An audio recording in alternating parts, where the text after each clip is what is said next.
আসসালামু আলাইকুম, কেমন আছেন সবাই? আশা করি সবাই ভালো আছেন। আজকে আমি দেখাবো লেবুর রস সরিষা দিয়ে ইলিশের একটা রান্না। খুব মজাদার একটা রান্না। এই রেসিপিটা বাসায় ট্রাই করে দেখতে পারেন। প্রথমে আমি এখানে একটা ইলিশ মাছ নিয়েছি, এটাকে ভালো করে কুটে ধুয়ে নিয়েছি। এবার আমি এর সাথে যা যা দেব, প্রথমে একটা পাত্রে আমি কিছু পেঁয়াজ নিয়ে নিচ্ছি।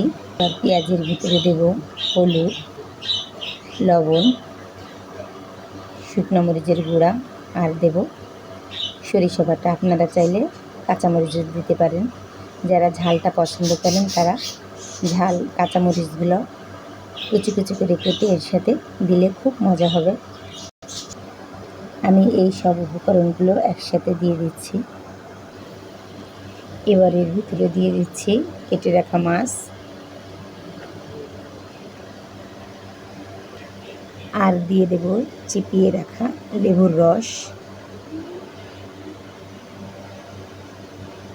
এবার এগুলোকে আমি ভালোভাবে মাখিয়ে নেব।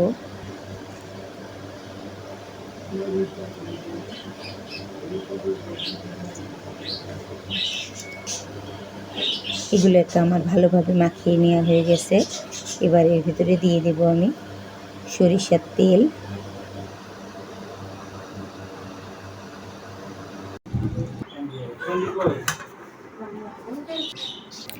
তৈরি হয়ে গেছে আমার মজাদার লেবু ইলিশ। দারুণ, দেখতে যেমন সুন্দর হয়েছে, খেতেও বেশ দারুণ হয়েছে, খুব মজাদার। আপনারা বাসায় চেষ্টা করে দেখবেন, অবশ্যই ভালো লাগবে। আপনারা যদি আমার চ্যানেলে নতুন হয়ে থাকেন তাহলে অবশ্যই চ্যানেলটি সাবস্ক্রাইব করবেন।